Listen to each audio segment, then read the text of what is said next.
بسم اللہ الرحمن الرحیم۔ السلام علیکم۔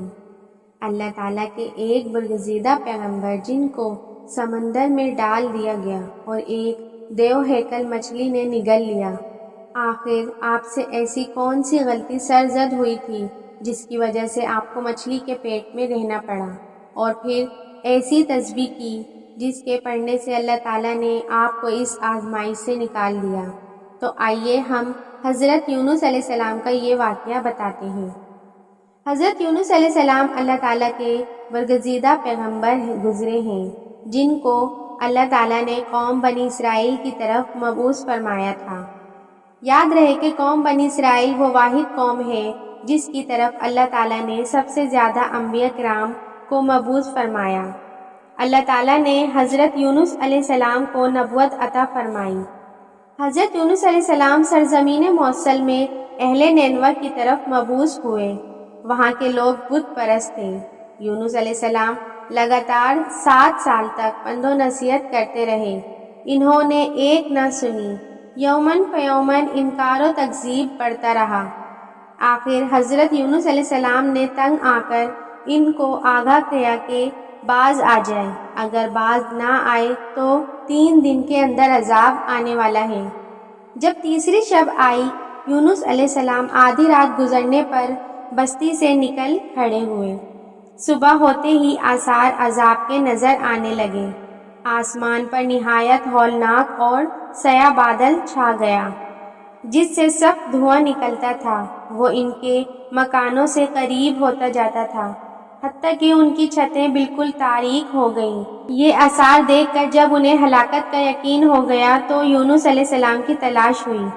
وہ نہ ملے تو سب لوگ عورتوں بچوں سمیت بلکہ مواشی اور جانوروں کو بھی ساتھ لے کر جنگل میں نکل آئے اور سچے دل سے خدا کی طرف رجوع ہوئے۔ خوف سے چیخیں مارتے تھے اور بڑے اخلاص و تقویٰ سے خدا کو پکارتے رہے تھے۔ چاروں طرف آؤ بکا کی آوازیں بلند ہو رہی تھیں اور کہتے جاتے تھے کہ آمنا بما جاء بہ یونس، جو کچھ یونس علیہ السلام لائے ہیں اس پر ایمان لاتے ہیں۔ حق تعالیٰ نے ان کے تفر و بقا پر رحم فرمایا اور آثار عذاب جو ظاہر ہو چکے تھے اٹھا لیے گئے۔ فرعون کے ایمان کی طرح رد نہیں کیا۔ اللہ تعالیٰ اس قوم کو اس وقت تک عذاب نہیں دیتا جب تک وہ اپنی حجت پوری نہیں کر لیتا۔ پس حضرت یونس علیہ السلام نے اس قوم میں آخری لمحے تک نصیحت کا سلسلہ جاری نہیں رکھا، اور اللہ کے مقرر کردہ وقت سے پہلے ہی وہ خود ہی ہجرت کر کے چلے گئے، تو اللہ کے انصاف نے اس قوم کو عذاب دینا گوارا نہ کیا اور انہیں معاف کر دیا۔ جب حضرت یونس علیہ السلام فرات کے کنارے پہنچے تو ایک کشتی کو مسافروں سے بھرا ہوا پایا۔ حضرت یونس علیہ السلام کشتی میں سوار ہو گئے۔ کشتی نے لنگر اٹھایا، پورے دن میں کشتی سمندر میں چلتی رہی۔ پھر جب اچانک اونچی اونچی لہریں اٹھنے لگیں، سب لوگ گھبرا گئے کہ اب ہم طوفان میں پھنس چکے ہیں، کشتی غرق ہو جائے گی۔ اہل کشتی نے اپنے عقیدے کے مطابق کہا کہ اس میں کوئی غلام اپنے آقا سے بھاگا ہوا ہے، جب تک اس کشتی سے اس کو الگ نہیں کیا جائے گا نجات مشکل ہے۔ حضرت یونس علیہ السلام نے یہ سنا تو انہیں تنبیہ ہوا کہ اللہ کو میرا نینوا سے وحی کا انتظار کیے بغیر اس طرح سے چلے آنا پسند نہ آیا، اور یہ میری آزمائش کے آثار ہیں۔ یہ سوچ کر انہوں نے اہل کشتی سے فرمایا کہ میں ہی وہ غلام ہوں جو اپنے آقا سے بھاگا ہوا ہوں، لہٰذا 3 مرتبہ قرآن اندازی کی گئی اور حضرت یونس علیہ السلام کا نام نکلا، تو مجبوراً حضرت یونس علیہ السلام کو دریا میں ڈال دیا۔ اس وقت اللہ نے مچھلی کو حکم دیا کہ اس کو نگل لو، یہ تمہاری غذا نہیں ہے، اس لیے ان کے جسم پر کوئی تکلیف نہیں ہونی چاہیے۔ مچھلی نے حضرت یونس علیہ السلام کو اپنے پیٹ میں نگل لیا۔ حضرت یونس علیہ السلام نے جب مچھلی کے پیٹ میں خود کو زندہ پایا تو بارگاہ الہی میں اپنی ندامت کا اظہار کیا کہ میں وحی الہی کا انتظار کیے بغیر اور اللہ سے اجازت لیے بغیر اپنی قوم سے ناراض ہو کر نینوا سے نکل گیا۔ حضرت یونس علیہ السلام نے مچھلی کے پیٹ میں اللہ تعالیٰ کو پکارا ان پر 3 اندھیرے اکٹھے ہو گئے تھے، رات کا اندھیرا، سمندر کا اندھیرا، مچھلی کے پیٹ کا اندھیرا۔ آپ نے ان اندھیروں میں یہ کلمات کہے، لا الہ الا انت سبحانک انی کنت من الظالمین۔ اللہ تیرے سوا کوئی معبود نہیں، تو یکتا ہے، میں تیری پاکی بیان کرتا ہوں، بے شک میں اپنی نفس پر خود ہی ظلم کرنے والا ہوں۔ روایتوں کے مطابق حضرت یونس علیہ السلام یہ تسبیح نہ کہتے تو قیامت تک مچھلی کے پیٹ میں رہتے۔ رسول اللہ صلی اللہ علیہ وسلم نے فرمایا کہ جب یونس علیہ السلام نے یہ دعا کی تو یہ کلمات عرش کے گرد گھومنے لگے۔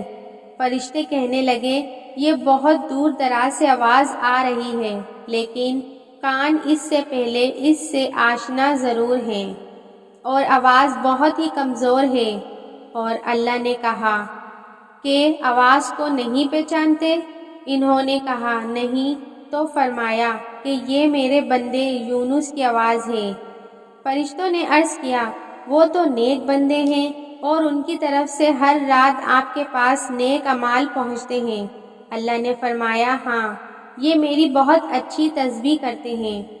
پھر فرشتوں نے اللہ کے حضور یونس علیہ السلام کی سفارش کی تو اس وقت اللہ نے مچھلی کو حکم دیا کہ آپ کو بغیر تکلیف دیے سمندر کے کنارے اگل دے۔ روایتوں کے مطابق حضرت یونس علیہ السلام 3 دن یا 40 دن اس مچھلی کے پیٹ میں رہے اور اس کے بعد اس مچھلی نے اللہ تعالیٰ کے حکم سے حضرت یونس علیہ السلام کو سمندر کے کنارے اگل دیا۔ مچھلی کے پیٹ میں رہنے کی وجہ سے آپ کا جسم ایسا ہو گیا تھا کہ جیسے پیدا ہوا بچہ، جس کا جسم نرم و ملائم ہوتا ہے۔ حضرت یونس علیہ السلام بہت ہی ناتواں حالت میں خشکی پر ڈال دیے گئے تھے۔ اس کے بعد اللہ نے سمندر کے کنارے پر ایک بیل دار درخت اگایا۔ روایتوں کے مطابق وہ کدو کا پودا تھا جس کے ذریعے حضرت یونس علیہ السلام پر سایہ ہو گیا اور انہوں نے غذا وہی کدو کھایا۔